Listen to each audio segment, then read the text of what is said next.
এখানে মসজিদে হারাম আর মসজিদে আকসা একসাথ করছে আল্লাহ।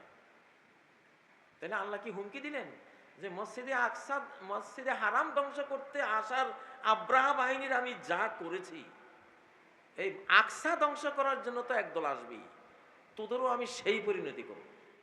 একটা নতুন কোরআন আমাদের সামনে। এখন কোরআন ওইটাই 1400 বছর আগের কোরআনই, বাট এটা এখন তার জালওয়া দেখাবে, তার জজবা দেখাবে, তার পাওয়ার দেখাবে, তার শক্তি দেখাবে যে সে কি কতটা পাওয়ার।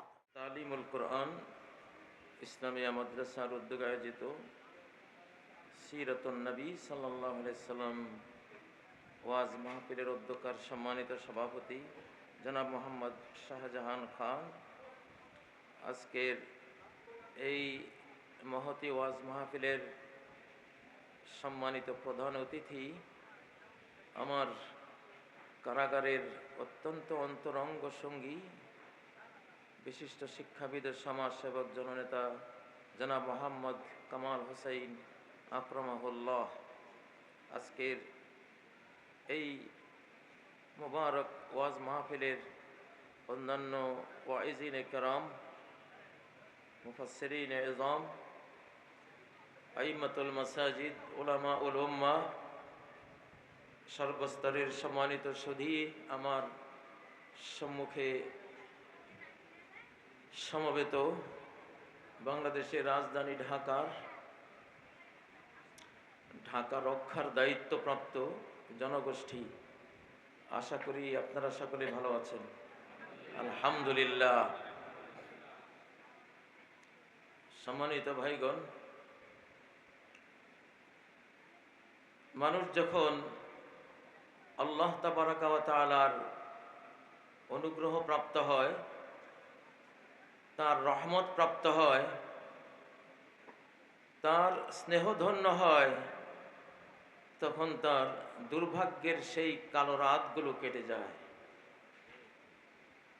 তার অমঙ্গলের সেই দুঃসময়গুলো তখন বিদায় হয়ে যায়। বিশ্বব্যাপী মুসলিম উম্মার উপরে বিশেষ করে এবং গোটা মানব জাতির উপরে সাধারণভাবে যেই কালো কুৎসিত অমঙ্গল অশুভ একটি শতাব্দীর কালো ছায়া বিস্তার করেছিল, 2024-এর 5ই আগস্ট সেই কালো শতাব্দীর বিদায় ঘণ্টা বেজেছে। আলহামদুলিল্লাহ। 1924 সালের তুরস্কের ইসলামী খেলাফতের পতনের মাধ্যমে এই শতাব্দীটি শুরু হয়।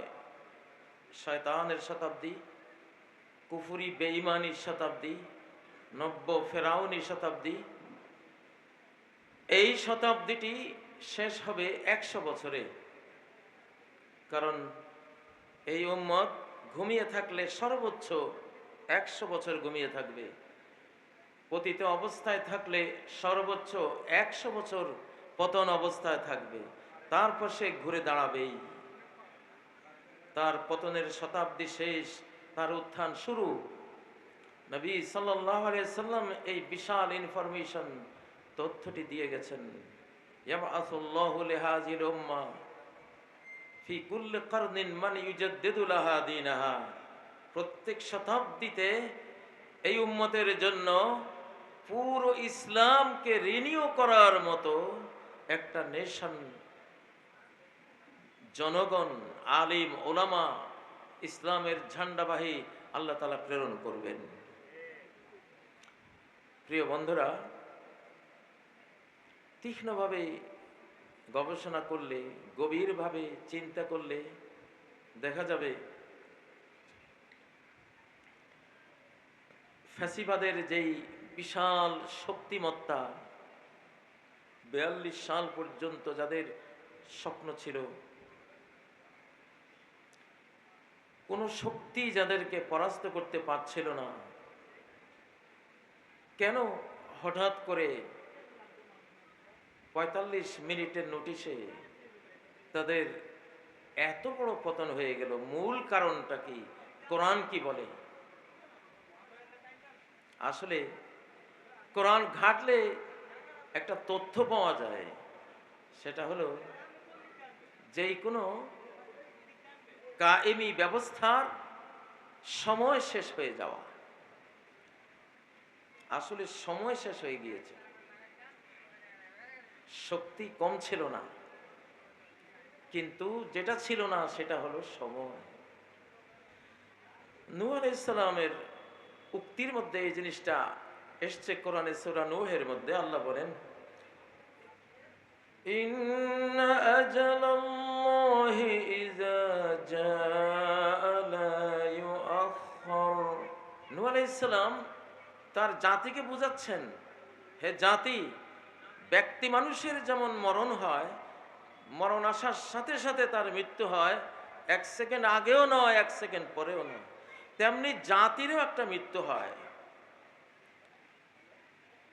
সরকারেরও একটা মৃত্যু হয়, সিস্টেমের একটা মৃত্যু হয়। তো তিনি তার জাতিকে বুঝাচ্ছেন যে ইন্না আজালাল্লাহি ইযা জাআ লা ইউআখখার, আল্লাহর নির্ধারিত সময় তোমার জন্য, তোমাদের জন্য, জাতি হিসেবে তোমাদের জন্য যেটা বরাদ্দ আছে ওটা যেদিন শেষ হয়ে যাবে, এক মুহূর্ত বিলম্ব হবে না। নূহ আলাইহিস সালামের জাতির সেই মুহূর্তটি এসেছিল মহাপ্লাবনে। মহাপ্লাবনে তাদের আজাল শেষ, সময় শেষ।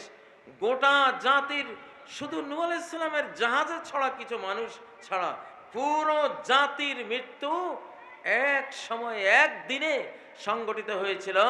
জাতিটাই ধরার বুক থেকে হারিয়ে গিয়েছিল, ঠিক নয়? কিন্তু এটা বুঝতে অনেক জ্ঞান লাগে, এটা ভাষা চিন্তায় বুঝে আসে না। এই জন্য আয়াতের শেষে বলা হয়েছে, লাউ কুনতুম তা'লামুন, যদি তোমরা জানতা, ইলমওয়ালা হতা, যদি আলেম হতা এই বিষয়ে, জাতির উত্থান পতন বিষয়ে যদি তোমার ইলম থাকতো, তোমাদের ইলম থাকতো, তাহলে আমার কথা বুঝতে পারত। আসলে যেটা কোরআন থেকে দেখা যায় যে 5ই আগস্ট সময় শেষ হয়ে গিয়েছে। সাদ্দাদের যেমন সময় শেষ, 1 পা তার তৈরি জান্নাতে সে রেখেছিল, আর 1 পা তখনও উঠায়নি, উঠাতে পারেও নি, সময় শেষ। কেন তার আরেকটা পা উঠলো না? কেন উঠলো না? উঠাবার সময় নাই, তোমার সময় নাই, তোমার সময় শেষ, সময় তোমাকে মেরে দিয়েছে আল্লাহর সিস্টেমে। ওয়াল আসরি ইন্নাল ইনসানা লাফি খুসর, কসম সময়ের, এই সময়ের আগমন প্রস্থানে মানুষ লাফি খুসর, অবশ্যই সার্বিক বিপর্যয়ে, ধ্বংসে নিপতিত রয়েছে। সময় শেষ। 24-এর 5ই আগস্ট কি হয়েছিল? কথাটা মনে হয় বুঝতে পারছেন না ভালো করে। কি হয়েছিল? সময় শেষ। সময় শেষ করেছিলেন কে? কে? আল্লাহ। আরেকটা সূরায় আল্লাহ বলেন, সূরা মুমিনের মধ্যে, فَإِذَا جَاءَ أَمْرُ اللَّهِ قُضِيَ بِالْحَقِّ وَخَسِرَ هُنَالِكَ الْمُبْطِلُونَ। আল্লাহর একটা অর্ডার ছাড়া এই পৃথিবীর একটা পাতাও নড়তে পারে না। যখন অর্ডার এসে যায় ধ্বংসের, পতনের কিংবা উত্থানের, অর্ডার যখন আসে পতনের অথবা কিসের? উত্থানের। 5ই আগস্ট একটা পতনের অর্ডার এসেছিল, সাথে উত্থানেরও একটা অর্ডার এসেছিল। উত্থানের অর্ডারটা ছিল আমাদের, মজলুমদের, নির্যাতিতদের, কারারুদ্ধদের, দেশান্তরিতদের, ঠিক নয় কি? উত্থানের অর্ডার তাদের। আর ফ্যাসিবাদের যেহেতু শতাব্দী শেষ, আর ফেরত আসবে না, আর না ফিরিয়ে পাবি, জীবনও কাঁদিলে জনমও কাঁদিলে, আর ফিরে আসবে না। আমাদের যেমন ফেরত আসেনি, আমরা হেরে গেছি 1 শতাব্দীর জন্য। যতই আন্দোলন করেছি মরেছি, যতই বিপ্লব করেছি ফাঁসিতে ঝুলেছি, যতই শক্তি দেখিয়েছি দেশান্তরিত হয়েছি, খুন হয়েছে, ঠিক নয় কি? কারণ একবার পতন হয়ে গেলে অন্তত 1 শতাব্দী লাগে। এই শতাব্দীর অনেকগুলো হাদিস আছে, আমি কোনো বক্তৃতাগুলো বলেছি। সকল বক্তৃতায় একই হাদিস একই তথ্য নিয়ে আসি না, তাহলে অনেক কথা থেকে যায়। মূল কথা, ফ্যাসিবাদ এবং জুলুমবাদের সময় শেষ হয়ে গিয়েছিল এই উম্মার মধ্যে। এটি মুসনাদে আহমদ বর্ণিত নাসিরউদ্দিন আলবানীর সহিকৃত একটি হাদিসের মধ্যে এসেছে, সুম্মা তাকুনু মুলকান জাবারিয়া। উম্মতের ইমাম মাহাদির খেলাফতের আগের শতাব্দী হলো মুলকে জাবারি, জোর যার মূল্যতার, জোর যার মূল্যতার। গণতন্ত্র একটা শো ছিল, আসলে একটা শো ছিল, দুর্নীতি করে ক্ষমতায় আসতো তারা। সুম্মা ইয়ারফাউহুল্লাহু ইযা শাআ আন ইয়ারফাহা। ওই ফ্যাসিবাদকে আল্লাহ যখন চাইবেন আকাশে তুলে নেবেন। দুইটা ফ্যাসিবাদ কিন্তু 5ই আগস্ট আকাশে চলে গেছে। কয়টা? দুটা।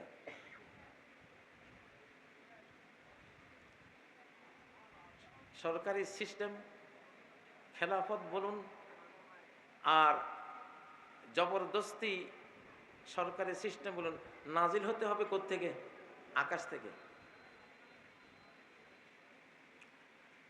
ইবনে হাওয়ালা ইজা রাআইতাল খিলাফা নাযালাতিল আরদাল মুকাদ্দাসা। আবু দাউদের হাদিস, সাহাবী ইবনুল হাওয়ালাকে নবীজি বলছেন, ইবনুল হাওয়ালা, তুমি যখন দেখবা ফিলিস্তিনে খেলাফত নাজিল হয়েছে, আকাশ থেকে নাজিল হয়েছে। নাজিল কোত্থেকে হয়? সেন্ড ডাউন কোত্থেকে হয়? উপর থেকে নিচে, তাই না? নাজালাল কোরআন, কোরআন নাজিল হয়েছে কোত্থেকে? কোরআন যেমন নাজিল হয় তেমনি হুকুমত, খেলাফত, এম্পায়ার, এসব কিছু নাজিল হয় কোত্থেকে? তো 5ই আগস্ট আসলে কি হয়েছিল? তাই না, হাতি গেলেও রসাতল, ছাগি বলে কত জল। কত বিরাট বিরাট আন্দোলন, বিপ্লব। 5ই মের যে হেফাজতের বিপ্লব আন্দোলন বাংলাদেশের ইতিহাসে সর্বোচ্চ বড় গ্যাদারিংগুলোর মধ্যে একটা ছিল, কিন্তু পাখির মতো গুলি খেয়ে মরতে হয়েছে। কেন? সময়টা আমাদের অমঙ্গলের ছিল, অশুভ। ওদের শুভ সময় ছিল, আমরা পারিনি। আমাদের তখনও সময় শেষ হয়ে যায়নি। আমরা অনেক গুনাহ করেছিলাম। যে কোনো জাতি শত শত বছর যেতে যেতে যেতে যেতে অনেক দূরে সরে যায় সিরাতে মুস্তাকিম থেকে। ইবাদতের জায়গায় শিরিক এসে দাঁড়া বাঁধে, ইখলাসের জায়গায় মুনাফিকি চলে আসে, ইসলামিক আখলাকের জায়গায়, ইসলামিক কালচারের জায়গায় খ্রিস্টান, ইহুদি কালচার, হিন্দু কালচার দানা বাঁধে। ওইসব পাপের কারণে পতন আসে। পতন একবার হলে 100 বছর পার। 5ই আগস্ট পতন যে হয়েছে 100 বছর পার হবে, এবং 100 বছর পরে এই উম্মত আর থাকবে না, আর ফেরত আসার টাইমই নেই। আমি এই কথাটা কেন বলছি? এই জন্য বলছি যে অনেকে এখনো ভয় পান যে না জানি কি হয়, না জানি কি হয়। এটা যারা ভাবে বা বলে তাদের এই শতাব্দীর স্টাডিটা নাই, শতাব্দী কনসেপ্ট। তো আতা আমরুল্লাহ,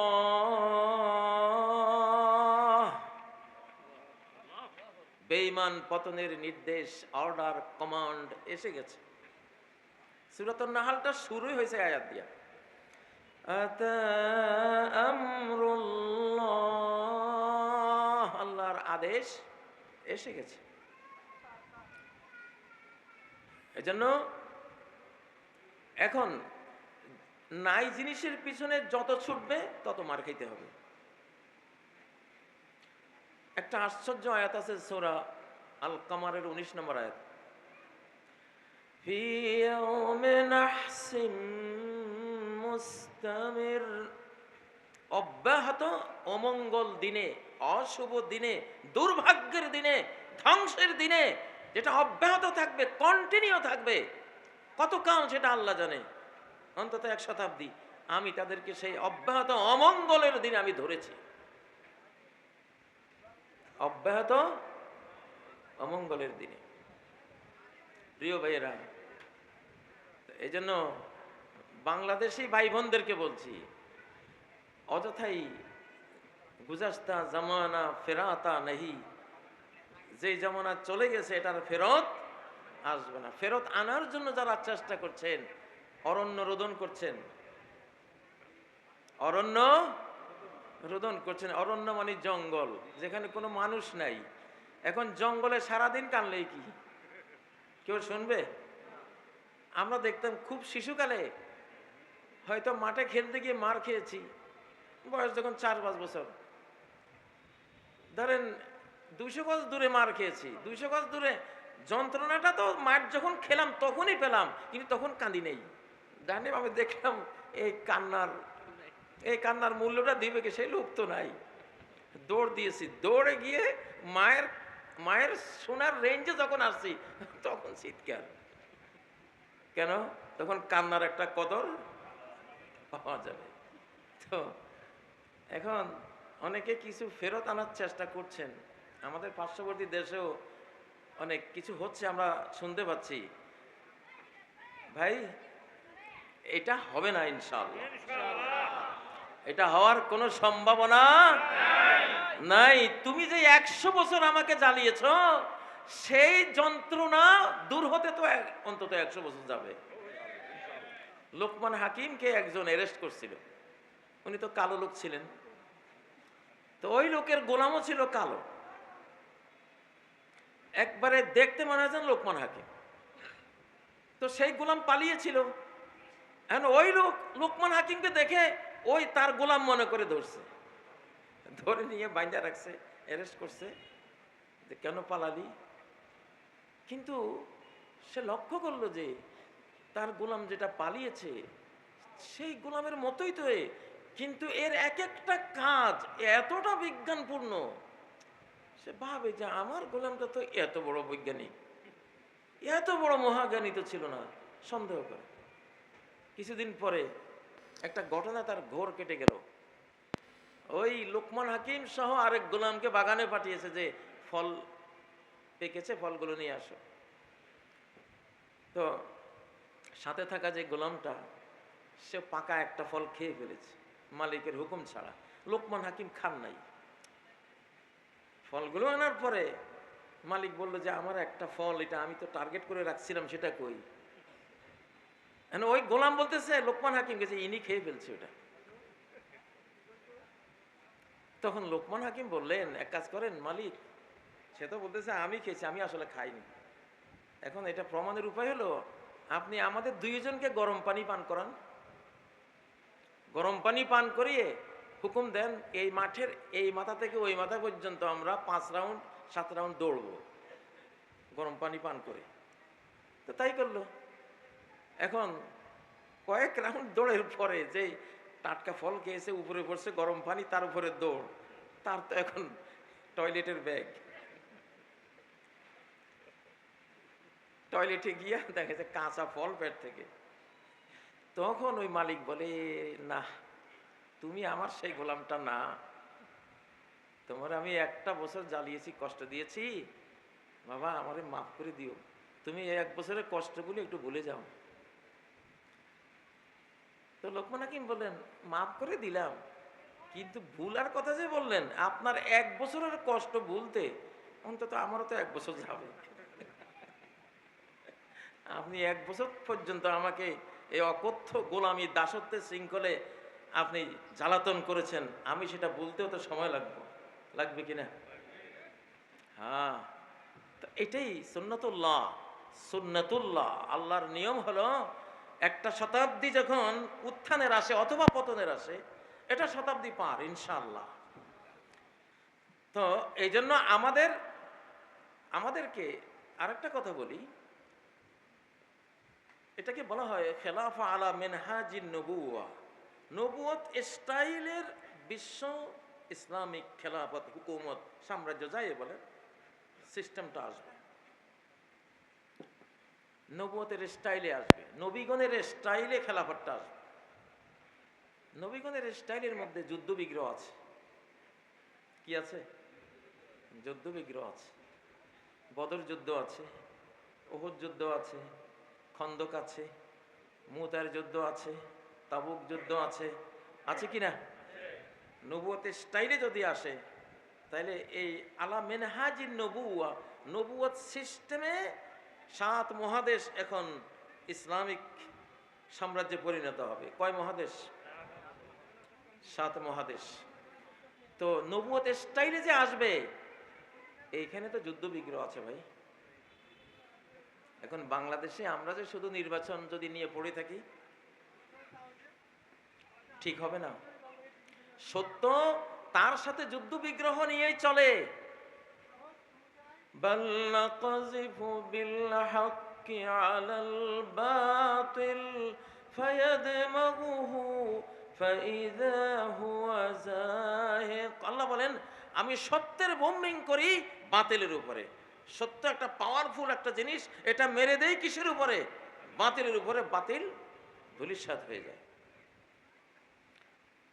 তো এইটা একটা যুদ্ধ নিয়ে আসবে। আমাদের যুদ্ধের প্রস্তুতি থাকতে হবে, শারীরিক ফিটনেস থাকতে হবে, শারীরিক ফিটনেস থাকতে হবে। আমাদের সবাইকে জুনদুল্লাহ হতে হবে, আল্লাহর সৈন্য দল। কার সৈন্য দল? আমাদের সাহাবীরা জগৎ বিখ্যাত দাঈ ইলাল্লাহ ছিলেন প্রত্যেকেই, ঠিক না? জগৎ বিখ্যাত আলেম ছিলেন প্রত্যেকেই। জগৎ বিখ্যাত যদি আন্দোলনকারী বলেন, সেটা ছিলেন তারা প্রত্যেকেই। জগৎ বিখ্যাত সমাজ সেবক, রাষ্ট্র শাসক, সমাজ জগৎ বিখ্যাত দিগ্বিজয়ী মহাবীর ছিলেন। জগৎ বিখ্যাত তাহাজ্জুদ গুজার ছিলেন, ইবাদত গুজার ছিলেন, স্পিরিচুয়াল আধ্যাত্মিক ছিলেন, জিকিরকারী ছিলেন, তাসবিহকারী ছিলেন, ঠিক নয় কি? কিন্তু তাদের যদি আপনি জীবনটা স্টাডি করেন, প্রতি 100 জন সাহাবী যদি নেন, প্রতি 100 জনের মধ্যে 60 জন পাবেন শহীদ, 40 জন বেঁচে ছিলেন। শরীরটা সারা শরীর চালুনের মতো ঝাঁঝরা, তলোয়ারের কোপ, বল্লমের ঘা, তীরের ঘা, বিভিন্ন যুদ্ধাস্ত্রের মারে সারাটা শরীর ঝাঁঝরা। তো এটা ছিল প্রথম ইসলামী যুগের কথা। তো একটা ইউনিভার্সাল ল আছে আল্লাহর, প্রত্যেক জামানার শেষটা প্রথমটার মতো হয়। শেষটা কি হয়? প্রথমটার মতো হয়। এখন কিন্তু শেষটা এটা মোগলের মতো হবে না, মোগল আমলের মতো হবে না, বা তুরস্কের সুলতান সুলেমানদের সাম্রাজ্যের মতো হবে না। কিসের মতো হবে? প্রথমটার মতো, একবারে মুহাম্মদুর রাসূলুল্লাহ সাল্লাল্লাহু আলাইহি সাল্লামের যেটা ছিল, খোলাফায়ে রাশেদার যেটা ছিল, বরং তার চেয়ে বড় হবে। কারণ তারা তো অর্ধ পৃথিবী দখল করেছিলেন, আপনাকে দখল করতে হবে পুরো পৃথিবীটা। কিন্তু আপনার শুধু ঈমান দরকার, ঈমান, শক্তিশালী পাওয়ারফুল ঈমান, ঈমান দরকার। কিরকম ঈমান? আব্দুল্লাহ ইবনে হুযাফা আস-সাহমি রাদিয়াল্লাহু তাআলা আনহুর কিছু সৈন্যদল সহ রোমানদের হাতে বন্দী হলেন। বন্দির পরে তারা অনেক ফুসলালো। আব্দুল্লাহ ইবনে হুযাফা, খ্রিস্টান যে রাজা ছিল, সে বলল যে তোমাকে আমার অর্ধেক সাম্রাজ্য দিয়ে দেব, তুমি মুহাম্মদের শিষ্যত্ব বাদ দাও, তুমি আমাদের খ্রিস্টান ধর্ম কবুল করো। উনি বললেন, না, অসম্ভব।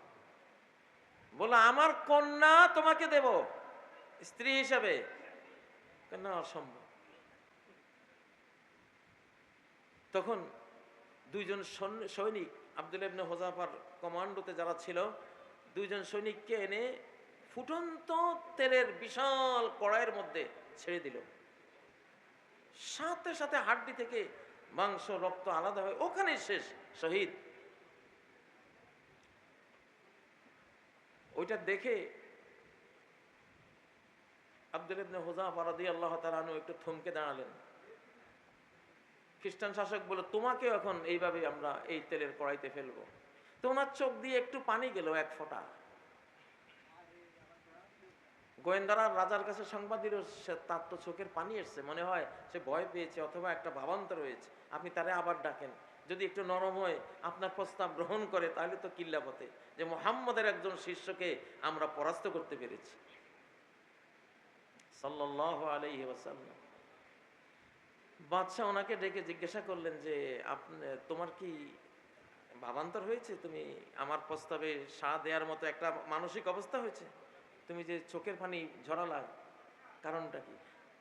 না, আমার তো চোখের পানি জড়িয়েছে, আমি আর মালিকের সাথে কথা বলেছি, আমি আমার আল্লাহর সাথে কথা বলেছি যে হে আল্লাহ, একটাই তো প্রাণ, এই প্রাণটা এখন তোমার জন্য দিয়ে দেব, আর তো আমার তোমাকে দেওয়ার মতো কিছু থাকলো না। আমার শরীরে যতগুলো পশম আর যতগুলো চুল, ততগুলো প্রাণ যদি আমাকে দিতা, ততবার যদি তোমার জন্য এই জ্বলন্ত তেলের কড়াই আমি পড়তে পারতাম, আমি একটু শান্তি পেতাম। আমি তো কেঁদেছি সেই জন্য।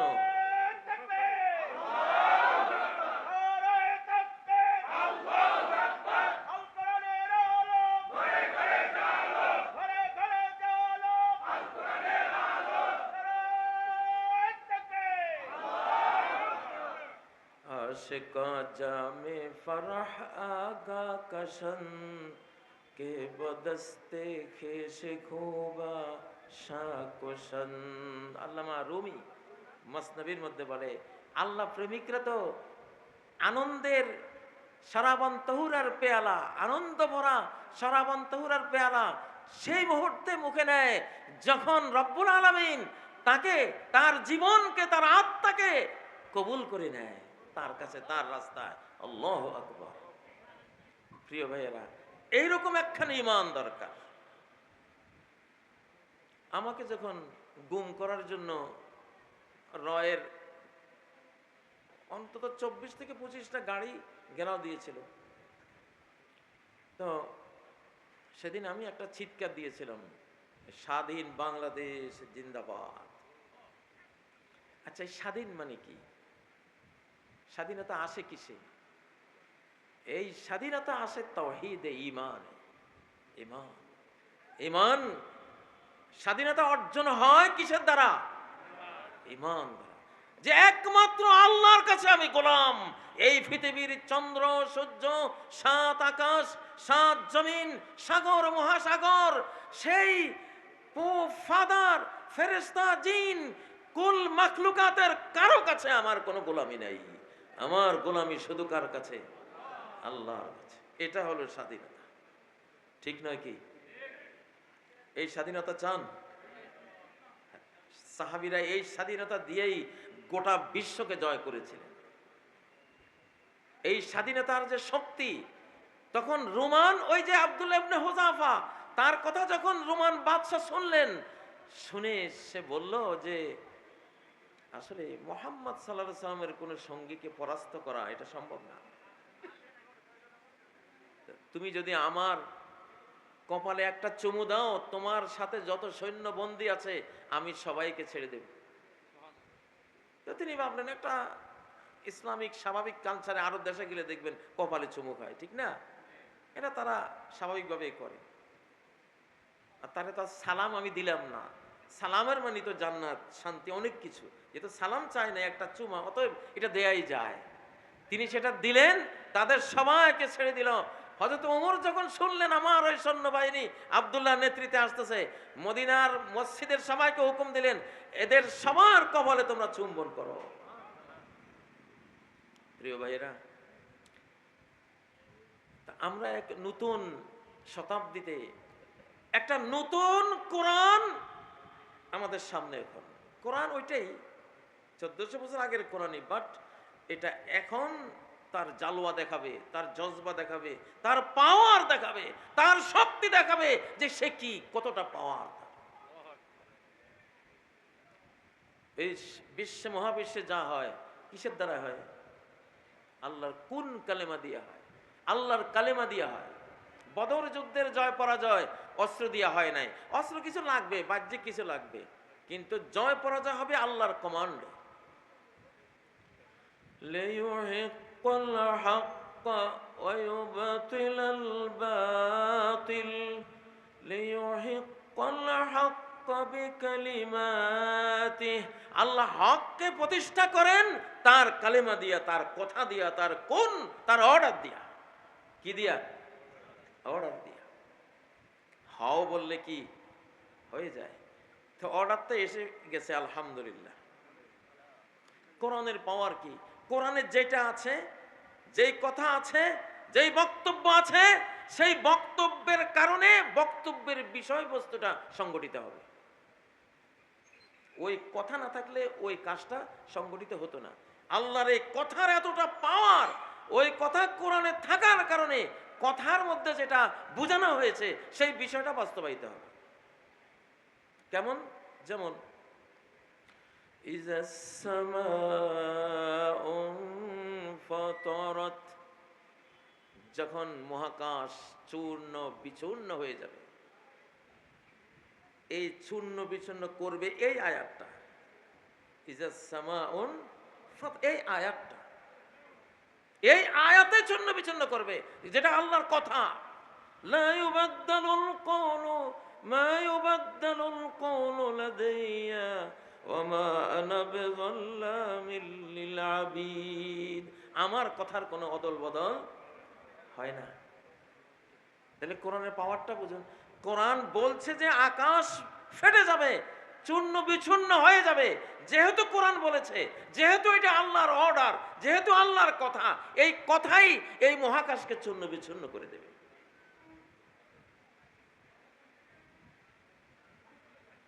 সূরা রাদের 31 নম্বর আয়াতে আল্লাহ বলছেন, ওয়ালাউ আন্না কুরআনান সুইরাত বিহিল জিবাল। এমন কোরআন, যেই কোরআন দিয়ে পাহাড়কে তার স্থান থেকে অন্যত্র সরিয়ে নেওয়া যায়। সুইরাত বিহিল জিবাল।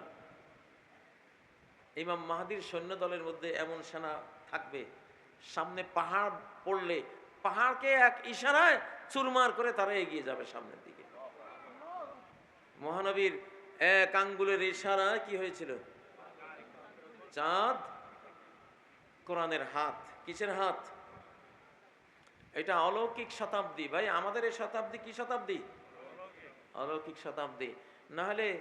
না হলে এত বড় বড় আন্দোলনে ফাঁসিবাদের পতন হয় নাই। 4 বছরের বাচ্চা, 5 বছরের বাচ্চা, তারপরে 9 বছরের পোলাপাইন, 10-15 বছরের গুণাগাড়া, তাই না?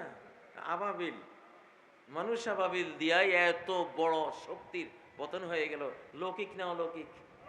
অলৌকিক। তাহলে আপনাদের ভয় কিসের? কাজ করে যান। এক অলৌকিক পাওয়ার পিছনে গাইডলাইনে আছে এখন। এইটা এমন এক শক্তি নিয়ে গাইড দিচ্ছে, যে গন্ডগোল বাজাবে আকাশের অকল্পনীয় অচিন্তনীয় পথে সাইজ হয়ে যাবে সে। এই জন্য ভয় নেই। হ্যাঁ, যেহেতু আল্লাহ তাআলা চান মুমিনদের মধ্যে একদল তিনি শহীদি মরণের মর্যাদা দেবেন, সেজন্য কিছু মারামারি তো হবে, কিন্তু ফলাফল কার?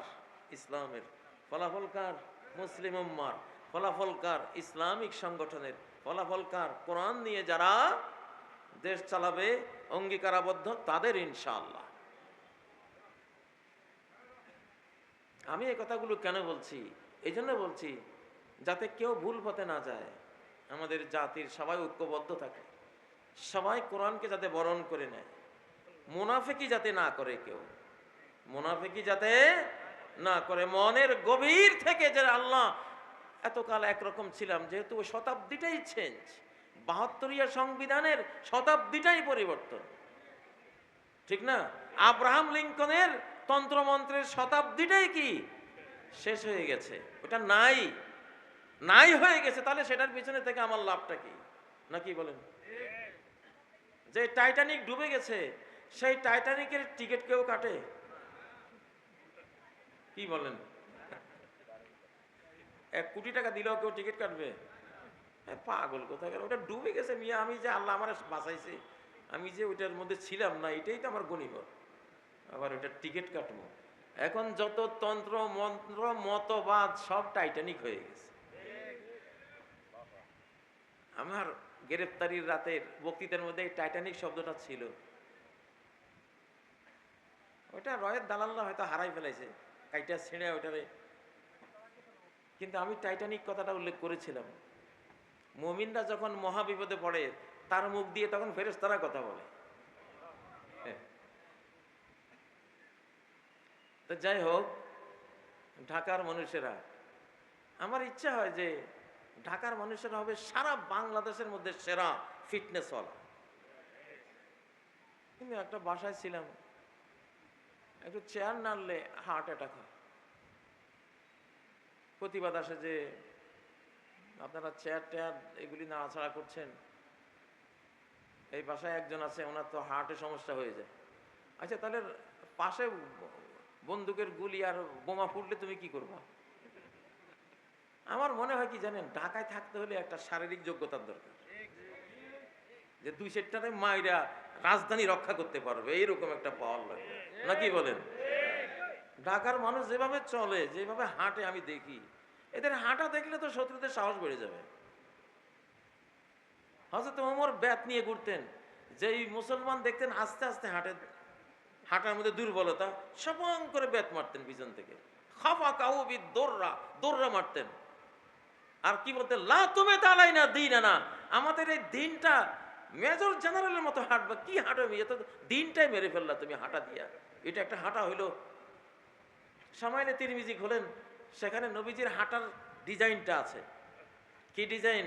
জারিউল মেশিয়া, ক্ষিপ্রগতি সম্পন্ন হাঁটা, প্রচন্ড ক্ষিপ্রগতির হাঁটা। ইজা মাশা তাকাল্লা, তিনি যখন হাঁটতেন তখন পায়ের গোড়ালি উঁচিয়ে সামনের অংশের উপরে স্প্রিং করে করে একটা ছন্দ তৈরি করে ফটাফট হেঁটে যেতেন। আবু হুরায়রা বলেন, ইন্না লানুজহিদু আনফুসানা ওয়া ইন্নাহু লাগাইরু মুক্তারিস, আমরা নবীজিকে ধরার জন্য দৌড়াচ্ছি, প্রাণপণে দৌড়াচ্ছি, উনি স্বাভাবিকভাবে এমন এক ছন্দ করে হেঁটে যাচ্ছেন, দৌড় ছাড়া ওনারা ধরাই যায় না। হাঁটা শিখেন ঢাকার মানুষ। সামনে ক্ষমতা তো আমাদের হাতে আসতেছে ইনশাল্লাহ, পিটা মদইরা এরকম হাঁটনেওয়ালা দেখলে পিটা মার মদইরা। লিল্লাহে তাকবীর দেন, তাকবীর দেন দেখি।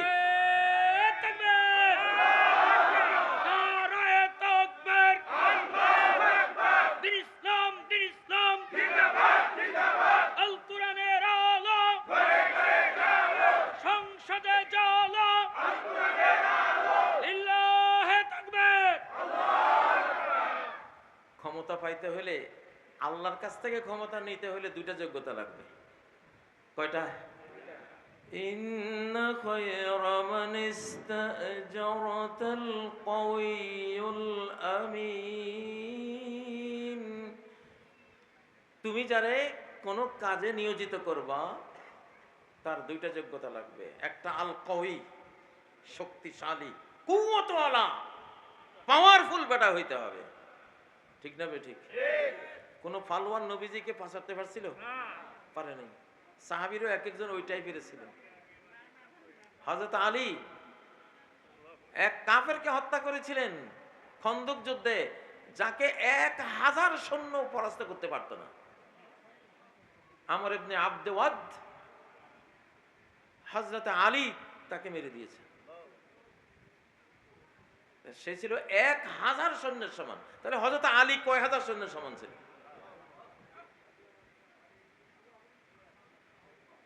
সামনে যে ক্ষমতাটা লাগবে আল কওয়ি, এটা আল্লাহর শতাব্দী চলছে। কার শতাব্দী? এই এখন সারা পৃথিবী ডাইরেক্ট হয়ে গেছে আল্লাহর হাতে। আল্লাহ তাআলা কিছু কিছু সময়ে তার এই সৃষ্টি জগৎকে ডাইরেক্ট করে নেন, ইনডাইরেক্ট রাখেন না। কারণ ইনডাইরেক্ট যে বান্দাদের কারণে, যাদেরকে দিয়ে চালাতেন, তাদের এখন সেই পরিমাণ সামর্থ্য হয় নাই, এই জন্য তিনি হাতে নেন।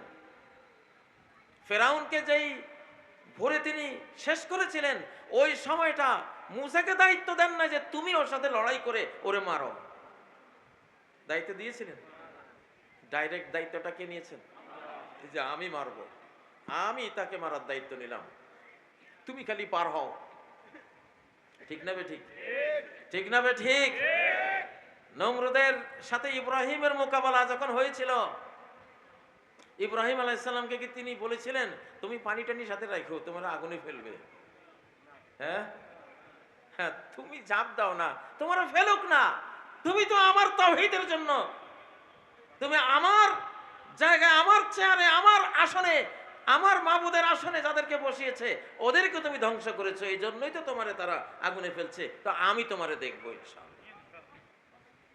কুল্লা ইয়া নারু কুনি বারদান ওয়া সালামান আলা ইব্রাহিম। আগুন ঠান্ডা হয়ে যা। মুফাসসিরিনা লেখেন যখন আগুন ঠান্ডা হয়ে যায়, কমান্ড আসছে, সেকেন্ডের জন্য সারা পৃথিবীর সমস্ত সোনার আগুন ঠান্ডা হয়ে গিয়েছিল, কারণ আগুনটা তখন বুঝতে পারেনি কোন আগুনকে মালিক কমান্ড দিয়েছে, এই জন্য সব আগুন ঠান্ডা। যখন আলা ইব্রাহিম বলেছেন আল্লাহ, তখন বাকি সব আগুন তেজোদ্দীপ্ত, শুধু ইব্রাহিমের উপরে যে আগুন জ্বালানো ওইটা ঠান্ডা। আল্লাহু আকবার। প্রিয় ভাইয়েরা, তো এটা অলৌকিক শতাব্দী। পৃথিবী এখন ডাইরেক্ট, কারণ এক এক রাষ্ট্রের কাছে ৫,০০০, ৬,০০০ পরমাণু বোমা। আমেরিকা কিছুদিন আগে বলেছে, ট্রাম্প মনে হয় বলেছেন, পৃথিবীকে আমি ১৫০ বার জ্বালিয়ে দিতে পারবো। কয়শো বার? তো তার লগে যুদ্ধ করার দায়িত্ব এখন আল্লাহ আমার উপরে রাখেন নাই, আপনার উপরে রাখেন নাই, আকাশ নিয়েছে নিজে, সরাসরি আকাশের কাছে। ঠিক না বে ঠিক? কি যে হবে রে ভাই, পরিণতি কপালে। ফি আইয়ামিন নাহিসাত, অশুভ দিন পুঞ্জিতে, অশুভ সময়ে, অশুভ শতাব্দীতে আমি ধরেছি। সকল আল্লাহ বিরোধীদের উপরে এখন একটা অশুভ সময় বয়ে যাচ্ছে, ১০০ বছর থাকবে। একটা অমঙ্গলের সময় যাচ্ছে, অন্তত ১০০ বছর যাবে। আর আমার আপনার জন্য রহমতের সময়, বৃষ্টির সময়, সুন্দর শীতকালের সময়। এবারের বৃষ্টি দেখলেন না? ৫২ বছরের রেকর্ড ব্রেক। এত সুন্দর বৃষ্টি যে ছোট্ট ছোট্ট সব মাছ ফেরত আসছে বাংলাদেশে, হারিয়ে যাওয়া দেশীয় মাছ সব ফেরত আসছে। আমি মাহফিলে গেলে খুঁজি যে নতুন কি মাছ আসছে, যে ওই যে ছোট ছোট কত নাম না, নামে বেনামে মাছ। পৃথিবী এখন ডাইরেক্ট কার হাতে? যেদিন আল্লাহ তাআলা মহাপ্লাবন দেন নূহের জাতির উপরে, সেটা কি নূহ আলাইহিস সালাম করছিলেন? উনি যে দোয়া একটা কইরা উনি জাহাজে পলাইছে, বাকি কাজ কার? ডাইরেক্ট। ঠিক না? আট জাতির উপরে যে টর্নেডো, ৭ দিন ৮ রাতের টর্নেডো চালিয়ে মরুভূমির বালি দিয়ে ৮০ হাত মাটির নিচে, বালির নিচে দাফন করে দিয়েছিলেন, সেটা কে করেছিল? হুদ আলাইহিস সালাম। ডাইরেক্ট কে করেছিল? আব্রাহা বাহিনীকে যে যাকে যাকে পাখি দিয়ে ধ্বংস করে দিলেন, সেই সময় কি কোন মানুষের হাত ছিল? وَأَرْسَلَ عَلَيْهِمْ طَيْرًا أَبَابِيلَ।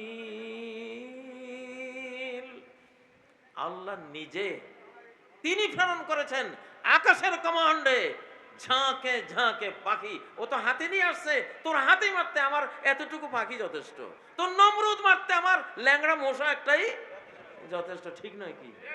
তোর এত বড় ফাঁসিবাদ, এত বড় ভারতের, ওটা তো ৫ই আগস্ট আমরা ভারতকে পরাস্ত করেছি, মূলত হাসিনা নয়, ভারতকে পরাস্ত করেছে।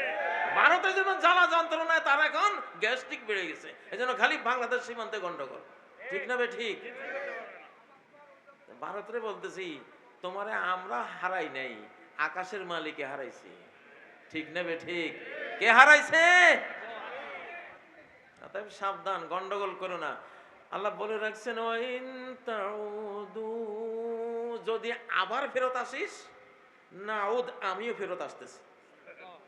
তুই আয়, আমিও আসতেছি।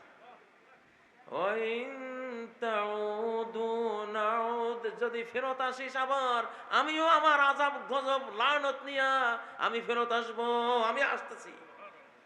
ওয়ালান তুগনি আনকুম ফিআতুকুম শাইআন ওয়ালাউ কাসুরাত। কোন দল ইসরায়েলকে নিয়ে আয়, ও পারলে আমেরিকা ইউরোপ সবগুলি নিয়ে আয়, সবগুলি নিয়ে আয়, আল্লাহরে বাদ দিয়ে তোর যত আছে 33 কোটি দেবতা সব নিয়ে আয়, কিচ্ছু কাজ হবে না। ওয়ান্নাল্লাহা মাআল মুমিনিন। আল্লাহ নিশ্চয়ই সন্দেহাতীতভাবে তার ঈমানদার বান্দাবান্দির সাথী হয়ে আছেন। তাহলে পৃথিবী এখন ডাইরেক্ট, পৃথিবী এখন কার হাতে ডাইরেক্ট? কার হাতে ডাইরেক্ট? একটা আয়াত পড়লে খুব আমি চিন্তা করি, গবেষণা করি যে সুবহানাল্লাযী আসরা বিআবদিহি লাইলাম মিনাল মাসজিদিল হারাম ইলাল মাসজিদিল আকসা। এখানে মসজিদে হারাম আর মসজিদে আকসা একসাথে করছে কে? আল্লাহ। তাহলে আল্লাহ কি হুমকি দিলেন যে মসজিদে আকসা, মসজিদে হারাম ধ্বংস করতে আসার আব্রাহা বাহিনীর আমি যা করেছি, এই আকসা ধ্বংস করার জন্য তো একদল আসবেই, তোদেরও আমি সেই পরিণতি করব। দুই মসজিদ একই, দুইটা এক কাতারে আনছে, ঠিক না? ঠিক না? প্রধান বক্তাদের সাথে মাহফিলে যারা বসে এরা কাছাকাছি না, সমানযোগ্যতার না, এই জন্য তো বসায়। তাহলে যখন দুই মসজিদ, তাহলে মসজিদে হারাম ধ্বংস করতে আসা আব্রাহার যা হয়েছে, মসজিদে আকসা ধ্বংসের যে ইসরায়েল বাহিনী তাদের ব্যাপারে আছে, পাথরের পিছে পালাবে, পাথর বলবে আমার পিছনে ইহুদি, ওরে মার। গাছের পিছে পালাবে, গাছ বলবে ইয়া আব্দুল্লাহ ইয়া মুসলিম তাল, আমার পিছনে ইহুদি আছে, মার। ওখানে যেমন আবাবিল ঝাঁকে ঝাঁকে পাখির বুমিং থেকে একটাও বাঁচে নাই, তোরাও একটাও বাঁচতে পারবি না, এটা হাদিসে আছে। জাত শুদ্ধ শেষ, আব্রাহার জাত শুদ্ধ যেমন শেষ, তোদেরও জাত শুদ্ধ শেষ। আল্লাহর ঘর নিয়ে ছিনিমিনি। আর যখন এটা হবে তখন ইনশাআল্লাহ এই গাজার শিশুদের রক্ত গোটা পৃথিবীতে ইসলাম কায়েম করে দিবে। গাজার শিশুর রক্তে গোটা পৃথিবীতে ইসলাম আছে। এই জন্য আল্লাহ নিউ ইয়র্ক শহর, যে শহরের পরিকল্পনায় শিশু হত্যা হয়েছে, যেই শহরের টাকা দিয়ে শিশু হত্যা হচ্ছে, যেই শহরের বলে ইসরায়েলের নেতা নিয়ে এত লাফায়, আল্লাহ ওই শহরটা জাহরান মামদানিরে মেয়র বানাই দিয়া এক অলৌকিক কাণ্ড, বলি না এই শতাব্দীটা কি অলৌকিক শতাব্দী। গত 5টা মেয়রে যা ভোট পায় নাই, জাহরান মামদানি তার চেয়ে বেশি পেয়েছে। এই শহরের টাকার পরিমাণ এত, বাংলাদেশের জাতীয় বাজেটের চেয়ে 6 গুণ সমান ওই একটা শহরের বাৎসরিক বাজেট। ওইটা হলো কল্লা, ওইটা হলো মাথা। নিউ ইয়র্ক শহর হলো মাথা। তো মাথা দড়ির টান মারলে গোটা বডি তো সেদিকে আসে নাকি? আল্লাহ যেন কল্লা দড়ির টাই না মুসলমানের হাতে দিয়ে দিয়েছে, তার মানে গোটা পৃথিবীটাই এখন কার হাতে? আমার উপরে খেপিও না কেউ ভাই, আমি সাংবাদিক মানুষ, কোরআনের সাংবাদিকতা করি, তোমাদের কাজে লাগবে। যারা হয়তো আমাকে নিয়ে অনেক শত্রু ভাবো যে উনি এগুলি কইয়া তো আমরা বিপদে পড়ে, তোমার বিপদে পড়তে কইছে কি? আমি তো বলতেছি তোমার হেদায়েতের নিয়তে, নাকি?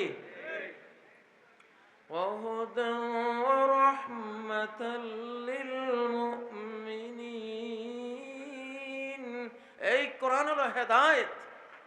কোরআন কি? হেদায়েত। কম্পিউটার সায়েন্স বানাইয়া বিশ্ববিখ্যাত সায়েন্টিফিক বানাই দিতে পারেন, মহাকাশ বিজ্ঞানী বানাই দিতে পারেন, মহাকাশ বিজ্ঞান স্টাডি করিয়ে বিশ্ববিখ্যাত ইঞ্জিনিয়ার বানাই দিতে পারেন, কিন্তু হেদায়েত করতে পারবেন না। ওই ইঞ্জিনিয়ার সাহেব একদিন গাছের উপর থেকে আত্মহত্যা করে ফেলাইব, ডিপ্রেশন। হেদায়েত নাই, হেদায়েত নাই তো শান্তি নেই, হেদায়েত নাই তো শান্তি নেই। দক্ষিণ কোরিয়া গেলাম, কয় শুধু আত্মহত্যা করে। তা আত্মহত্যা না করে যাবে কই? স্ত্রী থাকে এই বিল্ডিং এ, জামাই থাকে ওই বিল্ডিং এ, বাচ্চা কাচ্চা থাকে ওই বিল্ডিং এ, অসময়ে হায় হায় কেহু কারো না। তোকে যা এই জীবনটা আগে কি লাভ, না আত্মহত্যা করে। ভাইয়েরা, এক অলৌকিক শতাব্দী পেয়েছেন, আপনি কি মনে করেন ডাকসু জাকসু রাকসু নির্বাচন এগুলি আমার আর আপনার যোগ্যতায় এইরকম ভূমিধস, এইরকম একবারে লতা পাতা ইট সিমেন্ট শুদ্ধ যেন সত্যের পক্ষে ঝাঁপাই পড়ছে, এটা কি মানুষের কাজ? অলৌকিক, অলৌকিক। আল্লাহ আমাদের দুর্বলতা দেখছেন যে বান্দারা, ওই যে লেয়ুজ হেরাহু আলাদ্দিনে কুল্লি আয়াত, এটা সবাই পড়ি। লেয়ুজ হেরাহুর ফাইল কর্তা হলেন আল্লাহ। আল্লাহ নিজে বিজয়ী করবেন একা। আমাদের কাজ কি? মালিক আছে যে যেখানে আমরা আছি সেখানে, মালিক আছে যেদিকে আমরা আছি তোকে কাম হইলো মালিকের পিছে পিছে না যাবি। তোরা তো তোকে শিখাইছি আমি কি লা হাওলা ওয়ালা কুওয়াতা ইল্লা বিল্লাহ, আমাদের কিচ্ছু নেই, আমাকে ক্ষমতা বলতে সব আপনার। ইন্নাল কুওয়াতা লিল্লাহি জামিআ, শক্তি পুরোটাই কার? 1965 সালের যুদ্ধে, ভারত পাকিস্তান যুদ্ধে ভারতীয় সেনাবাহিনী যুদ্ধ শেষে যারা বন্দী হয়েছিল, ওরা পাকিস্তান সেনাবাহিনীকে জিজ্ঞাসা করেছিল, আচ্ছা তোমাদের যে পাগড়িধারী বিরাট বিরাট সাদা পাগড়িওয়ালা জুব্বাওয়ালা সৈন্য এক একটা কত লম্বা লম্বা, আমরা জাহাজ থেকে বোমা ফেলি আর ওরা হাতের মধ্যে বোমা নিয়ে এবার পানি ফেলে দিছে, তোমাদের ওই সৈন্যরা কই, আমাদেরকে দেখাও। পাকিস্তানের সৈন্যরা কয় এত বড় বড় সৈন্য আমরা কই পাবো, এগুলি মালিকের। এগুলি কার? মালিকের। 5000 special force ready, Angel force, ফেরেশতা বাহিনী রেডি আছে আমাদের জন্য ইনশাআল্লাহ। যেখানে কাজে লাগা হয়তো অ্যাটম বোম মারছে, তো অ্যাটম বোম আস্তে নিয়ে সাগরে ফেলে দিবে।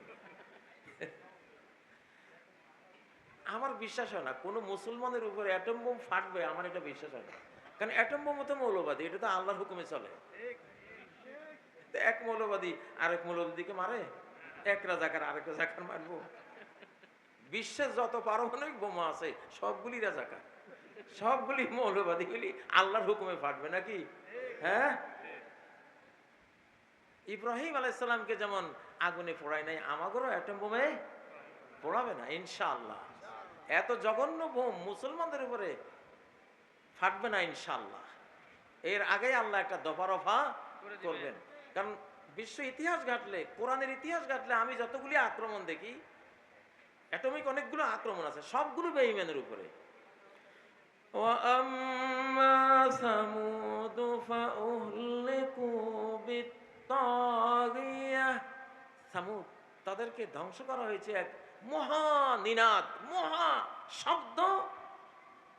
শব্দ বোমা, মহা নিনাদে তাদেরকে ধ্বংস করা হয়েছে। শুআয়বের জাতির ধ্বংসের মধ্যে পারমাণবিক আক্রমণ দেখি। فَأَخَذَهُمْ عَذَابُ يَوْمِ الظُّلَّةِ, তাদেরকে জুল্লা মানে হলো অ্যাটম বোম বিস্ফোরণ হলে একগুলি ধোঁয়া আকাশে ওড়ে না, ধোঁয়ার একটা বিরাট সামিয়ানার মতো কুণ্ডলী তৈরি হয় না, এটা জুল্লা বলে। তো শুআয়বের জাতিকে আকাশ থেকে হয়তো একটা অ্যাস্টেরয়েড এমন মেরেছিলেন, পারমাণবিক বিস্ফোরণ হয়ে এটা পারমাণবিক সেই ধূম্রজালের মতো তৈরি হয়েছে, সেটা কোরআনে বলছে। তো তারা কি কাফের না ইমানদার? ওরা কাফের। আসে কোরআনের মধ্যে যেটা আছে সব একটাও মুসলমানের উপর হয় নাই, ঠিক না ঠিক? আচ্ছা, পৃথিবীর মধ্যে তো দুইটা হয়েছে, সেই দুইটাকে মুসলমানদের উপর হয়েছে? হয় নাই। আল্লাহু আলাম, আল্লাহ যা ইচ্ছা তাই করতে পারেন, কিন্তু স্টাডি করলে, কোরআন ঘাটলে যে হামলাগুলো দেখি পারমাণবিক টাইপের হামলা, সব বেঈমানের উপরে গেছে, একটাও। এমনকি সিঙ্গার ফুৎকারে যে হাজার হাজার ট্রিলিয়ন ট্রিলিয়ন পারমাণবিক বিস্ফোরণ ঘটবে সিঙ্গার ফুৎকারে, সেটা লা ইলাহা ইল্লাল্লাহ পড়ায় একটা লোকও তখন পৃথিবীতে থাকবে না। তো যাই হোক, আমাদের উচিত এমন তাহাজ্জুদ পড়া। নবীজি বলছেন যে তোমরা যদি শারীরিক ফিটনেস চাও, আলাইকুম বিকিয়ামিল লাইল, রাতের শেষ রাতের সালাতকে জীবনের উপরে অপরিহার্য করে নাও। ফাইন্নাহু দাবুস সালিহিন ক্বাবলাকুম, তোমাদের আগের সমস্ত নেককার আল্লাহর ওলি আউলিয়াদের এটা রুটিন মাফিক আমল ছিল তাহাজ্জুদের সালাত, ঠিক নয় কি?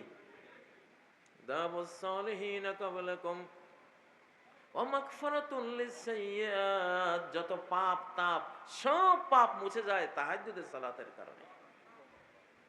ও মুতাহহারাতুম মিনাজ যুনুব, অন্যায় অপরাধ থেকে নিজের দেহ মন পবিত্র করতে চাও, তাহাজ্জুদ পড়ো।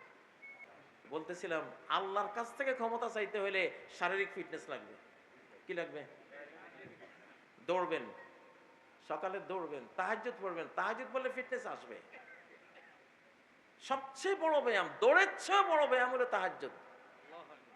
দৌড়ের চেয়েও বড় ব্যায়াম কি? তাহাজ্জুদ। কারণ সর্বশ্রেষ্ঠ ব্যায়াম হলো বোঝা বহন করা। কি বহন করা? বোঝা। আপনি 2 ঘন্টা তাহাজ্জুদে দাঁড়ালেন মানে 70 কেজি ওজনের একখান বস্তা কাঁধে নিয়ে দাঁড়াইবেছেন। আপনার বডির ওজন ধরেন 70 কেজি, এখন আপনি 2 পায়ের উপরে 70 কেজি ওজন নিয়ে দাঁড়াইবেছেন। এর চেয়ে সেরা ব্যায়াম কি আছে?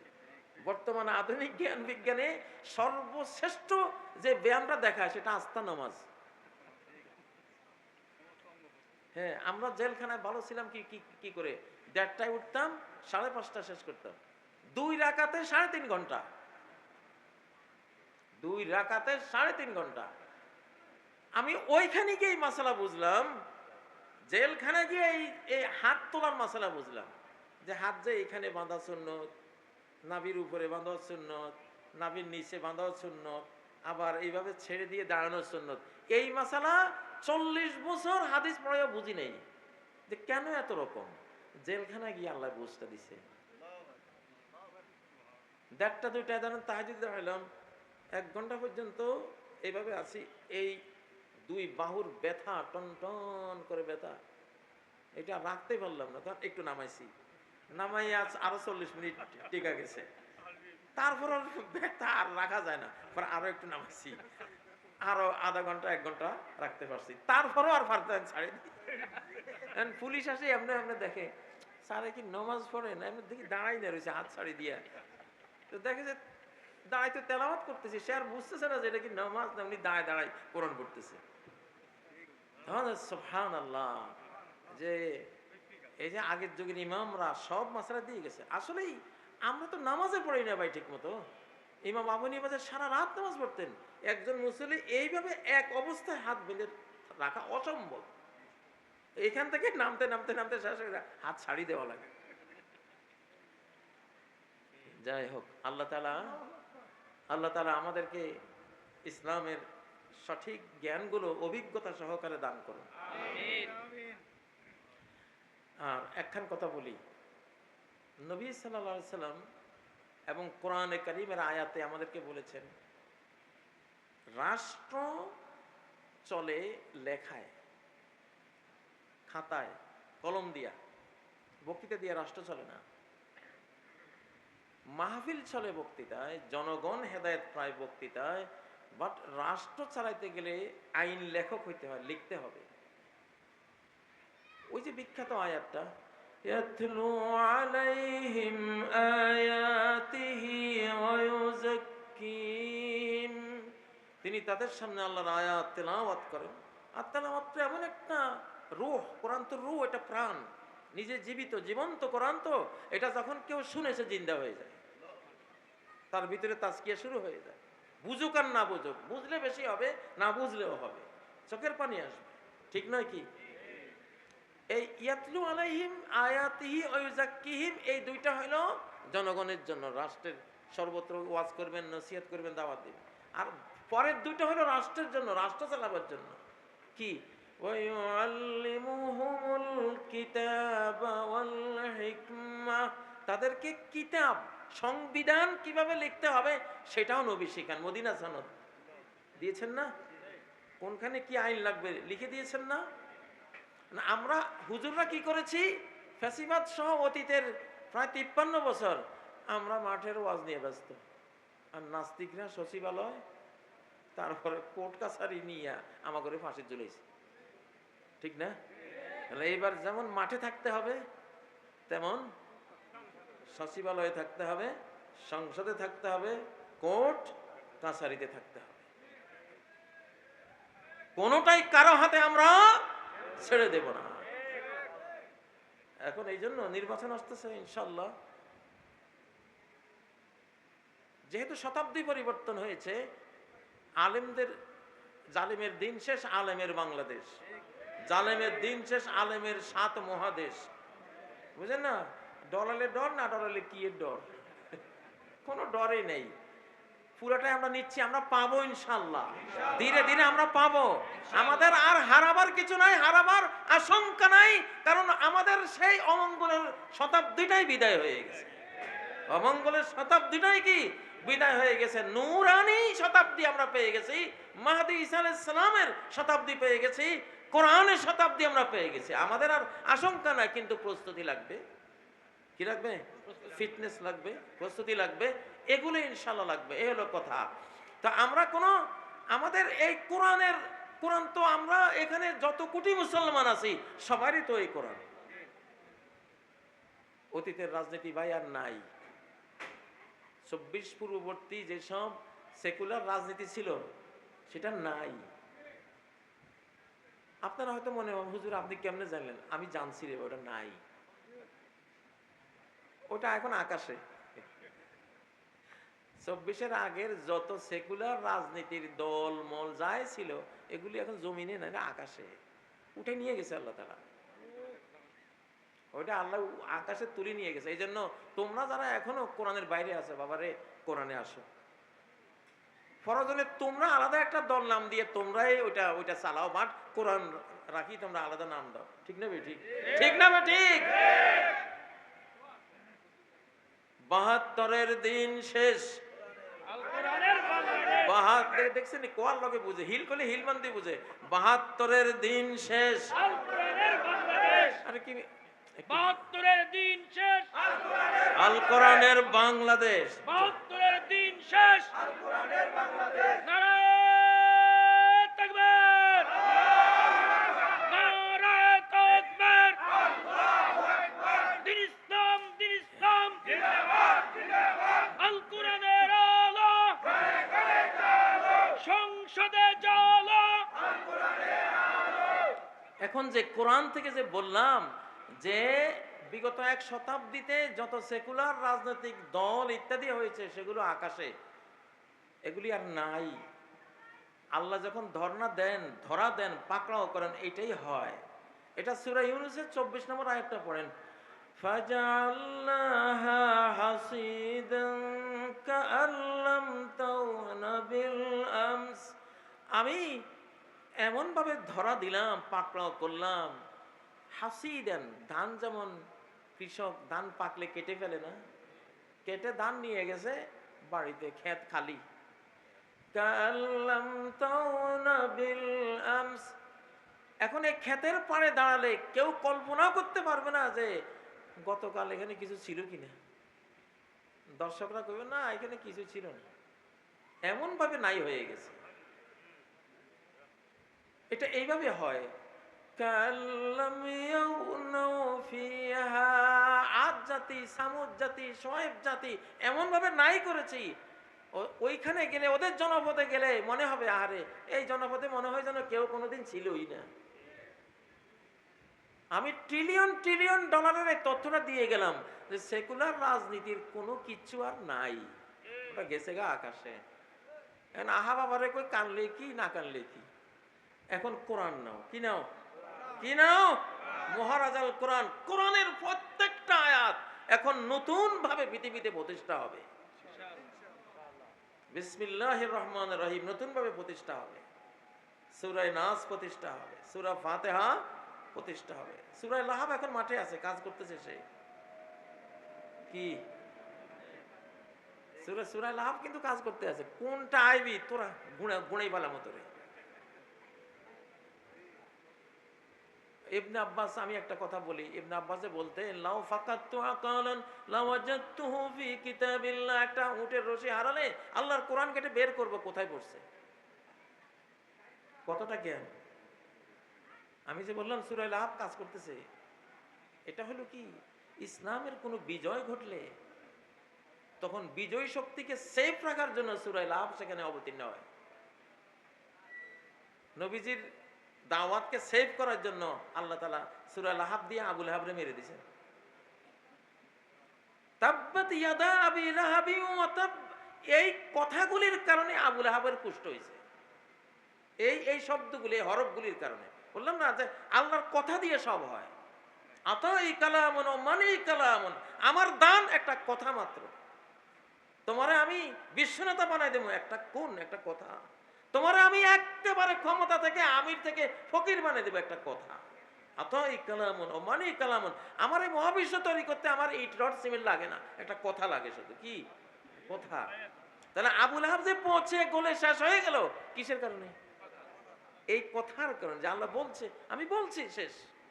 আল্লাহ বলেছেন আদমের জাত তোরে সেজদা করতে বলছি, ইবলিসের ইগোতে লাগছে, সে আগুনের তৈরি তুই মাটির তৈরি, সে তোরে সেজদা দেয় নাই, আমি তারে শেষ করে দিছি। আর তুই যদি, তোর কারণে আমি আমার একটা মাখলুক শেষ করলাম, সেই তুই যদি আবার তার পাল্লা যাস তো তোরে সহ ওরে আমি একসাথে জাহান্নামে বোকাবো। এই এখন প্রতি হাজারে মানুষের 999 জন জাহান্নামে যাবে কি কারণে? আল্লাহর এই কথার কারণে যে আমি বলছি, আমি যে বলছি আমার কথা তো উইথড্র হয় না। লাআমলাআন্না জাহান্নামা মিনাল জিন্নাতি ওয়ান নাসি আজমাইন, জাহান্নাম জিন আর মানুষ দিয়ে আমি পরিপূর্ণ করব। আমার বলি ফেলছি, অলরেডি বলা হয়ে গেছে, আর উপায় নাই। কোরআনের পাওয়ারটা কি দেখেন। এই কোরআন যেন মহাবিশ্ব পুরোটা আপনার হাতে। এই কোরআন দিয়ে মহাবিশ্বের অস্তিত্ব হয় থাকবে, নাহলে বিনাশ হবে। কথার কারণে সব। তাহলে আল্লাহর একটা কথাও যাতে আপনার জীবনে আপনার জীবনে আপনি লঙ্ঘন করে চলেছেন, কোরআনের একটা আয়াত একটা শব্দ এমনটা যাতে না হয়, তাহলে শেষ আপনি।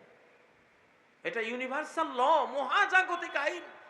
এক একটা আয়াত একটা মহাজাগতিক আইন, মহাজাগতিক ল।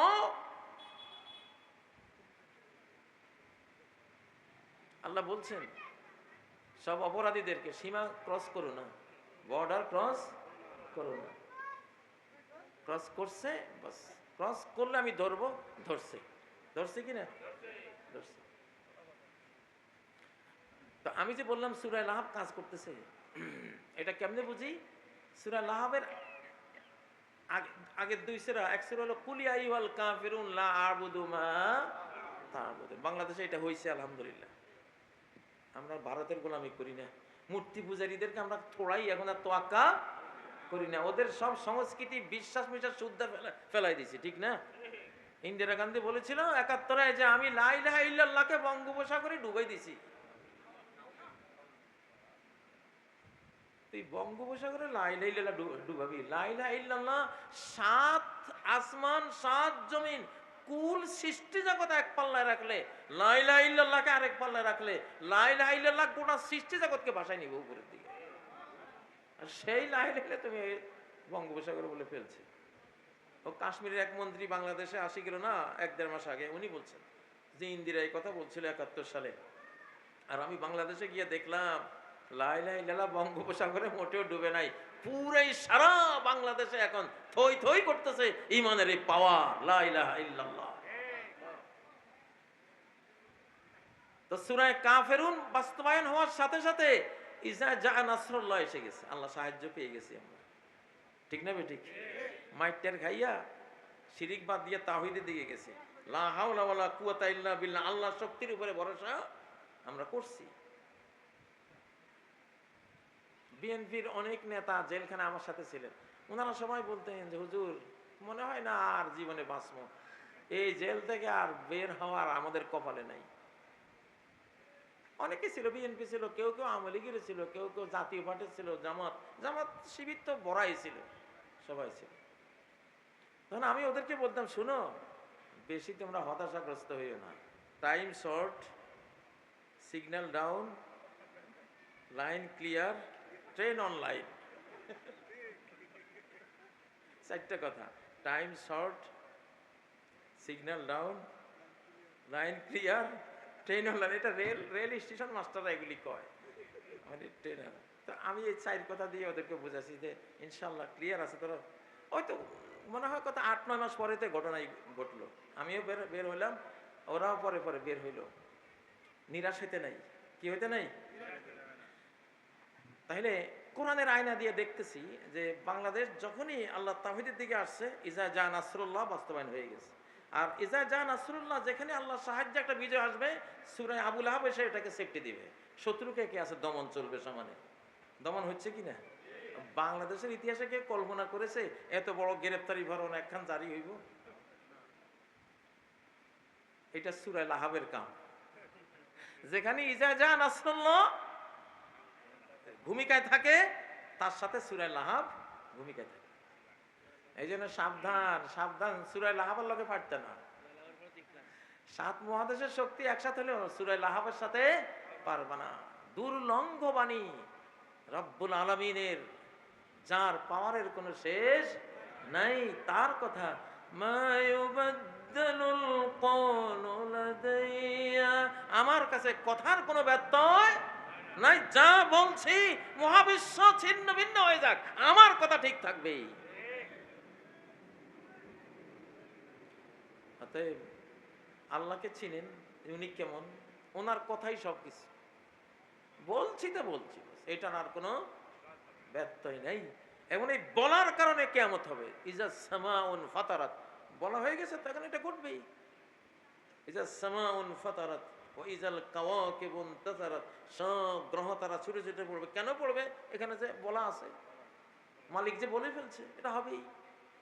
ওয়া ইজাল বিহারু ফুজ্জারাত, সাগর মহাসাগর সব একাকার হয়ে যাবে। কেন হবে? কি কারণে হবে? আল্লাহর এই যে কথাটা, এই কথার ফোর্সে, পাওয়ারে এটা সংগঠিত হয়ে যাবে। যেভাবে হওয়া লাগে সেভাবে হয়ে যাবে। ওয়া ইযাল কুবুরু বুসিরাত, সমস্ত কবর থেকে উথাল পাতাল করে সব লাশ একদিন বেরিয়ে আসবে হাসরের মাঠে। কেন বেরিয়ে আসবে? কি কারণে? এই কথার কারণে। এই যে কথা, আয়াত ইউনিভার্সাল লতে উনি বলে দিয়েছেন, এই কারণে এটা সংগঠিত হবে। আচ্ছা, জালিমের কোনো সাহায্যকারী, নিদানকালে কোনো জালিমের কোনো সাহায্যকারী ছিল না। বাংলাদেশে যত জালিমের পতন হয়েছে, নিদানকালে কেউ সাহায্যকারী পায় নাই। কেন পায় নাই? কোরআনে আছে, ওয়ামা লিয-যালিমিনা মিন আনসার, জালিমের জন্য কোনো সাহায্যকারী নেই। কেন নাই? এই আয়াতের কারণে। এটা ল, ওমা লিয-যালিমিনা মিন আনসার, এটা কি? এটা ল, ইউনিভার্সাল ল, মহাজাগতিক আইন, যে জালিমের কোনো সাহায্যকারী থাকবে না, থাকবে না। সমস্ত পুলিশ তার, সমস্ত র্যাব তার, সমস্ত বিজিবি তার, সৈন্যবাহিনী তার, আমলা কামলা, মন্ত্রী এমপি, ভারত সুদ্ধা সব তার। কামে লাগছে? কেন কামে লাগে নাই? এই আয়াতের কারণে কামে লাগে নাই, আল্লাহর এই কথার কারণে কাজে লাগে নাই। এই মহাবিশ্বে এই সিস্টেমে নাই। জালিমকে যখন মালিক ধরবে, তার কোনো সাহায্যকারী থাকবে, এটা সিস্টেমেই নাই। ওয়ামা লিয-যালিমিনা মিন আনসার, তাহলে মুসলমান ভয় কিসের? ভয়টা কিসের? জুলুম করবি, অসহায় হয়ে মরবি, তোর সাহায্য করার কেউ নেই। আর এই যুগটা হলো ডাইরেক্ট যুগ। যুগটা কি? ডাইরেক্ট যুগ। ইনশাআল্লাহ রোড ক্লিয়ার, রাস্তার সামনে ডিস্টার্ব করতে আইও না কেউ। এখন সিরাতে মুস্তাকিম আসবে, কোরআন আসবে, রাস্তা ক্লিয়ার রাখো। যদি রাস্তার সামনে দাঁড়াও তেড়ি বেড়ি কইরা, তোমারে কেমনে কি করা লাগে সূরা লাহাবের জানা আছে।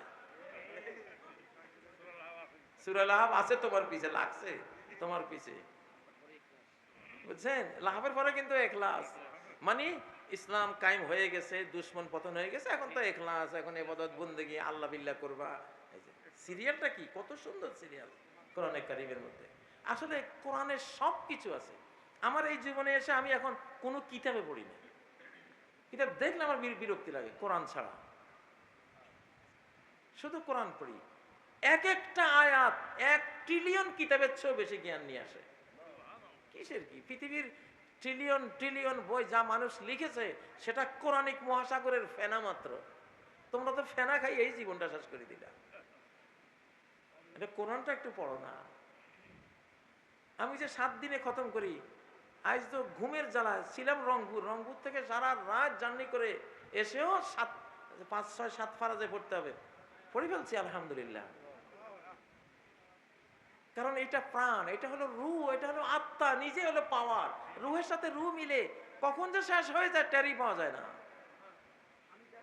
ও ভাইরা, অতএব মহারাজ আল কোরআন রওনা দিছে, খবরদার সামনে কেউ দাঁড়াইও না। হুজুর আইতে আছে মানে কোরআন আইতে আছে, ওই যে কোরআনের ভোট চাইতে আছে মানে তুমি মনে করো কোরআন আইতেছে, এইসব লোকের সামনে দাঁড়াইতে নাই, বাধা হইতে নাই, বাধা দিতে নাই। যাই হোক, মার খাওয়া অনেক বাকি আছে, কপালে অনেক মায়ের আছে, এই জন্য আরো অনেক মায়ের খাবে। অশুভ দিনে যত শুভ চিন্তা করবা ততই অশুভ হবে। অমঙ্গলের শতাব্দীতে তোমাদের যত কিছু করবা তত বেশি মার খাবা। এই পথ বাদ দাও, মায়ের পথ বাদ দিয়া কিছু প্রাপ্তির পথে যদি আসো, আল্লাহর কোরআনের পথে আসো, ইনশাআল্লাহ জাতি তোমাদেরকে কবুল করবে। আল্লাহ যদি কবুল করেন, সঠিক তওবা করো, ইস্তেগফার করো, ফিরত আসো। ফিরত আসার জন্যই তো এই কোরআন। ইনশাআল্লাহ আপনারা কোরআনের দিকে আসবেন বলেই এই যে তাফসিরে যখন বসি, কিচ্ছু নাই, কিন্তু বইপত্র কিছু নাই, এই কোরআন বুকে নিলে সরাসরি আল্লাহ শিখায় তার এই কোরআন। ব্যাখ্যা কি ওনার থেকে আসে। ওয়াজে চেয়ারে বসলে এমন এমন তাফসির করি যেটা 5 মিনিট আগে আমিও জানতাম না,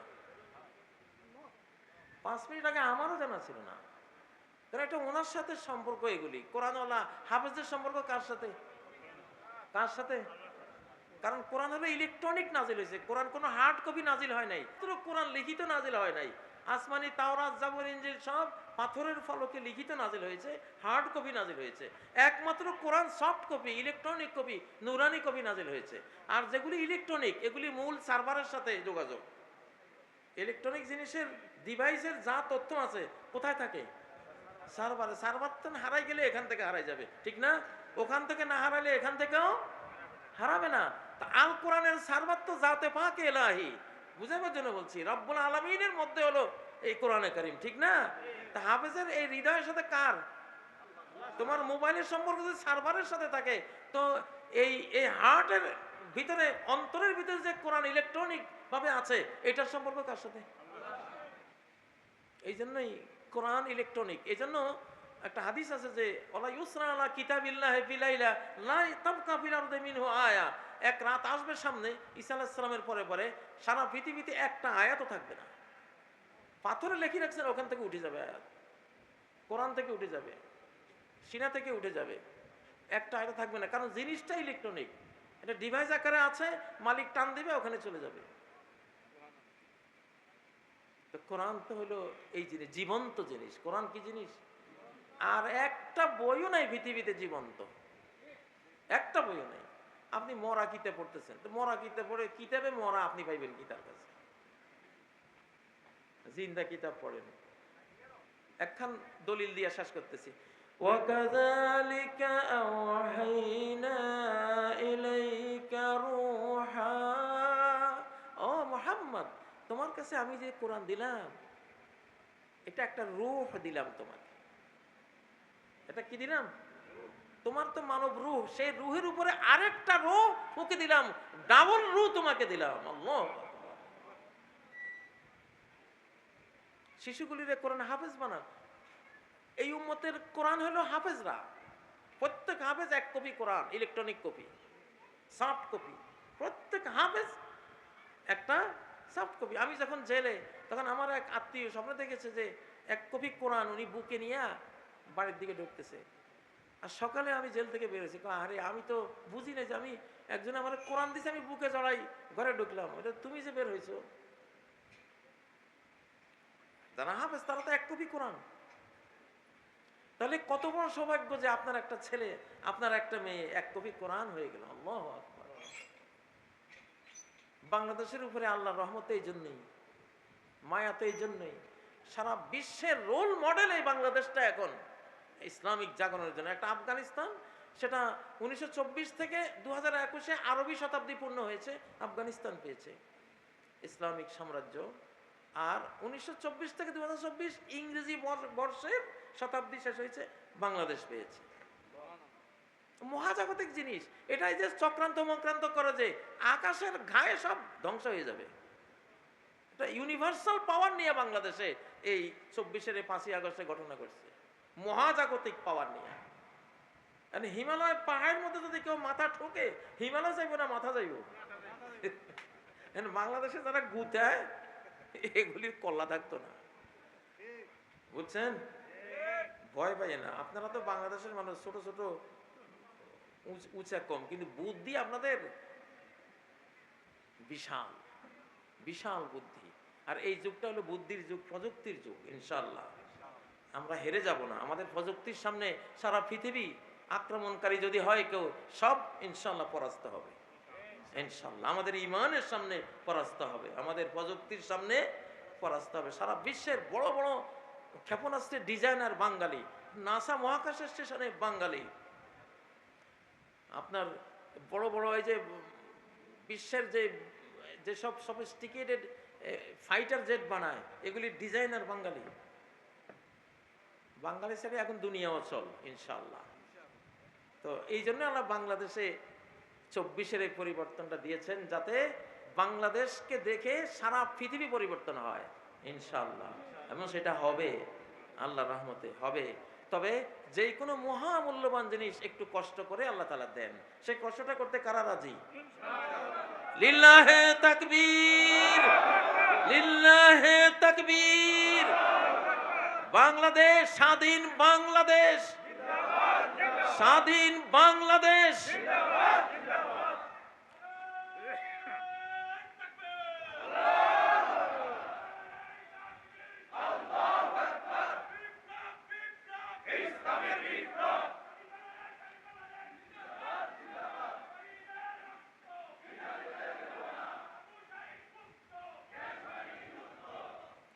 ইনশাআল্লাহ। তো আমি এবার সব মাহফিলে যে কাজ করি, যেহেতু আমি এমপি বা এই স্থানীয় এসব নির্বাচনে আমি যাচ্ছি না শিক্ষকতার স্বার্থে, গবেষণার জন্য, কারণ এত সময় নেই। তবে একটা কাজ আমার ভালো লাগে, আমি প্রত্যেক মাহফিলে গোটা মাহফিলের উপস্থিতির পক্ষ থেকে একজনকে বায়ত নেই, স্বাধীনতার বায়ত। কে দিবেন হাত আজকে? মাশাআল্লাহ, এই যে উঠো। ওরে যেটা বলবো সেটা আপনাদেরও হয়ে যাবে। তুমি বলো, আমি আমি বাংলাদেশের স্বাধীনতা, বাংলাদেশের স্বাধীনতা, সার্বভৌমত্ব, সার্বভৌমত্ব, নিরাপত্তা, নিরাপত্তা, এই মুসলিম মানচিত্রের, এই মুসলিম মানচিত্রের সার্বিক নিরাপত্তার জন্য, সার্বিক নিরাপত্তার জন্য জীবন, জীবন, সম্পদ, সম্পদ সবকিছু বিলিয়ে দিয়ে সবকিছু বিলিয়ে দিয়ে প্রয়োজনে প্রয়োজনে যুদ্ধে ঝাঁপিয়ে পড়ব। যুদ্ধে ঝাঁপিয়ে পড়ব। হে আল্লাহ কবুল করুন, হে আল্লাহ কবুল করুন। আমিন। আমিন। ঠিক আছে, এই বায়াত কিন্তু হয়ে গেছে। বায়াত সবার হাতে নেওয়া লাগে না, একজন দিলে সবাই হয়ে গেল। এটা হলো একটা থ্রেট রাখলাম। বাংলাদেশের দিকে আঁকা বাঁকা চোখে তাকাইলে অস্তিত্ব থাকবে না ইনশাআল্লাহ। তো আজকে মাহফিল এখানে, আমি আমার বক্তব্য এখানে শেষ করব। দোয়া করে দেওয়ার জন্য সবার পক্ষে। আচ্ছা, দোয়া করব। আল্লাহুম্মা আমিন। রব্বানা আতিনা ফিদ দুনিয়া হাসানাতাও